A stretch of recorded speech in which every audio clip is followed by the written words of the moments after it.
Nós estamos de volta na entrevista com Roberto Justus. Roberto, no último bloco você estava falando exatamente que você gosta de pessoas que contestam, que dialogam e às vezes discordam também. Sem dúvida. E o crítico? Não aquele que trabalha com você, ao seu lado, que é seu fornecedor, mas o crítico, que de repente escreve algo na internet, num jornal, numa revista e faz uma crítica negativa. Então, você como figura pública também sabe que esse é um processo que a gente vai vivendo e eu já me blindei a esse processo. No começo, você não tem noção, eu me incomodava de um jeito, assim, e preciso fazer justiça com a imprensa no meu caso. Muito pouco, né? Eu tive problemas com a imprensa, muito pouco, assim, de alguma coisinha, de uma injustiça, de coisa. Porque não gostar de alguma coisa que eu faço é um direito que o crítico tem. Porque se o cara está criticando de alguma forma, eu também vou crescer com aquela crítica, de alguma forma. Eu só não gosto da crítica injusta, ou da fofoca maldosa. Recentemente também tem fofocas maldosas, assim, que surgem do nada. Sabe, uma coisa muito louca, como as pessoas são irresponsáveis, às vezes, de publicar alguma coisa. Agora, eu fui muito poupado, ou porque eu tenho uma relação boa com a imprensa, ou porque, de repente, gostam do meu trabalho. Eu lembro que durante os 6 anos que eu fiz o Aprendiz, as pessoas elogiavam muito a minha conduta na frente do programa, gostavam muito do programa, a imprensa era fã do programa. Então foi sempre muito legal. Depois que eu fui para o SBT e comecei a fazer... Porque assim, esse era um teste que eu precisava fazer, isso também me atraiu. Por que você trocou de emissora? Eu não tinha problema nenhum com a emissora, pelo contrário, a emissora me descobriu, a emissora foi sensacional. Sua mulher está lá. A Record é sensacional. Não, problema, sem dúvida nenhuma. Olha, não tenho uma vírgula para dizer da Record, não teve briga, não teve nada. Teve uma proposta diferenciada de um contrato de longo prazo e que me punha no ar o ano inteiro. 52 semanas do ano no ar. O Aprendiz, como você mesmo sabe, você faz 3 meses o programa. Depois era obra feita, era um contrato por obra feita, tanto que eu não tinha contrato assinado e pude sair, né? Agora, você está dentro de um processo de programa de televisão, não sei por que eu estava falando isso, agora preciso voltar, porque eu já me perdi no meio da crítica. Então, bem, isso, perfeito. Então, você está no meio de um processo de televisão e você estar exposto ao público te gera condições das pessoas te criticarem. Que quer aparecer, né, que quer fazer não sei o quê, porque não me aceitavam no início como apresentador. Como eu resolvi gravar um CD, que foi para meus amigos e não foi para ser profissional, aí caiu o mundo em cima de mim. Gente que nem ouviu, deve cantar super mal. Como que você sabe se você não ouviu? Eu tenho senso crítico, eu sei, eu não sou o maior cantor do Brasil, nem quero ser, mas eu sei que eu sou afinado. Muito acentuado. Eu sei que eu sou afinado. Você é muito autocrítico. Eu sou muito autocrítico, tanto quanto você, e eu jamais me exporia se eu não soubesse que eu faço uma coisa razoavelmente bem.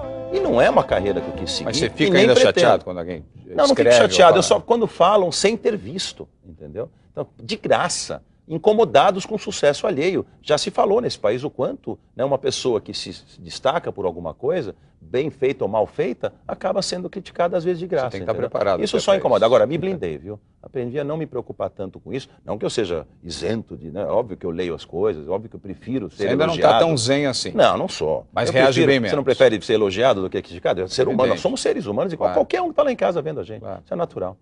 Roberto, você foi convidado mais de uma vez a ser candidato a disputar eleições. Num certo momento passado, eu achei até que você ia aceitar o convite. Foi quase? Olha, recentemente me procuraram outra vez, porque saiu aquela pesquisa dos jovens, com 36 mil jovens, quem é o líder que você mais admira? Você na frente do Barack Obama, na frente do Barack Obama, na frente do presidente Lula, depois em quarto lugar vinha Steve Jobs, depois tinha... quem mais? Bill Gates, depois tinha o Abílio Diniz, que eu admiro pra caramba, tinha tanta gente bárbara lá, e eu estava na frente para os jovens. Claro que a televisão ajudou muito isso, eles me conheceram de um jeito que às vezes eles nem podem conhecer os outros empresários, mas foi muito bacana. Então, com isso em mãos, os partidos, né, alguns vieram, você tem que sair para a majoritária, se não for nessa, sai para prefeito em 2012, ou sai para senador, enfim, qualquer coisa. Assim, não combina com o Roberto Justus. Eu digo a vocês, combina, sabe com quem? Com o João Dória Júnior. Este seria o político que eu votaria muito nele. Por quê? O teu perfil da pessoa íntegra, competente, e você tem esse estilo de político, tirando a parte negativa que os políticos têm, porque você é decente, que você é um cara que faria muito por esse país. Você já teve um pouco, você já esteve perto do poder público várias vezes. Vivi politicamente. Você viveu. Então, 7 anos. O perfil, eu quero mostrar só a diferença do perfil, assim, o perfil de alguém que fala demais do que pensa, né, que vive muito mais emoção do que razão, como eu sou. Eu equilibro um pouco essas coisas, mas sou muito emocional. Não dá para viver num mundo onde tem que ter acordo, onde tem que fazer, onde tem que saber engolir muito sapo, entendeu? Você imagina. Agora, se eu fosse para a televisão, eu tiver um debate, por exemplo, nessa quinta-feira. Quer dizer, a chance que o candidato oposicionista teve de se colocar de uma forma para tentar virar o jogo, provocar um segundo turno, foi desperdiçada. Quer dizer, se eu estou naquela posição, eu não estou aqui dizendo que eu defendo esse candidato ou aquele, eu jamais vou declarar meu voto, até porque eu acho que pode influenciar. Hoje nós, como figuras públicas, não devemos influenciar, porque acho que nós devemos ter o nosso foro íntimo preservado para essas coisas. Mas se eu estivesse numa posição naquela hora, como que eu não cito os casos dos escândalos, etc. Tal? Não tem cabimento. Quer dizer, mas é jogar... Dá para você falar de coisas sem ser baixaria. Dá para você levantar conceitos ou tentar alterar preconceitos ou fazer alguma coisa sem você perder educação. Não precisa gritar, falar alto ou agredir pessoas, até porque as pessoas não merecem ser agredidas. Você pode expressar as suas convicções, primeiro na hora certa, sem medo. Da forma certa. E da forma certa. Acabou. Você não precisa Tudo temer. que todo mundo quer ouvir é isso. Quer dizer, olhar para as pessoas e falar, gente, eu vou fazer uma coisa por vocês, eu vou trabalhar 4 anos por vocês, eu não vou trabalhar para mim, eu não preciso mais disso na minha vida, e nem que precisasse. Eu tenho um caráter e uma formação que não permitiria ser diferente. Então eu não combino com isso. Por enquanto, quem sabe eu ficar mais velho e parar já com minhas atividades, quem sabe lá na frente. Mas daí eu vou para presidente do Brasil de uma vez. Brincadeira. Roberto, presidente, para o Brasil mais justo. Sabe que teve num dessas redes sociais, tinha lá Roberto para presidente, tinha 10 mil membros já. Você sabe que era uma coisa engraçada. Eu adorava. Já pode ir aumentando. Eu adorava. Quem sabe? Para um Brasil mais justo, Roberto Justo. Já tem o lema, né? E João Dória para meu ministro da chefe da Casa Civil. Aí você faz as negociações políticas e deixa que eu vou administrando o país. Só as boas. As boas. Não, negociações políticas eu quero dizer aquelas que precisa fazer para o governo funcionar. O tema erenice não é comigo. Não. Esse espírito não é comigo. Com certeza. O meu espírito republicano é diferente.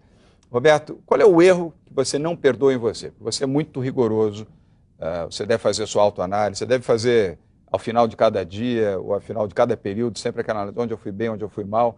Você é rigoroso com você. Como eu sou comigo mesmo também. É verdade, é verdade. Qual é o erro que você não perdoa em você? Então, o maior erro que eu cometi na minha vida, em muitas situações, e que eu consegui já contornar um pouco, falamos um pouco antes disso, é a impulsividade excessiva. Né?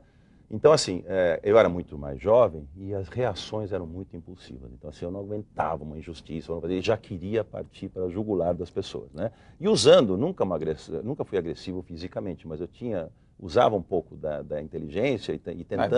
A sua verbalização é forte. Mas a pior coisa do mundo é quando você verbaliza no ponto fraco da pessoa que está na sua frente, e aí você machuca muito mais do que se você beliscasse essa pessoa. E você se arrepende? Eu me arrependo muito de ter usado um pouco esse tipo de forma vamos dizer assim, de colocar as minhas opiniões ou de impor às vezes, porque assim, ninguém pode impor nada para ninguém. Sempre quando tem duas pessoas, as duas pessoas têm direito de sentir, de pensar, e eu achava que a minha opinião tinha que prevalecer. Então assim, esse foi o maior defeito que eu vivi e perdi amizades por isso, mulheres por isso, às vezes negócios por isso. Mas isso já passou.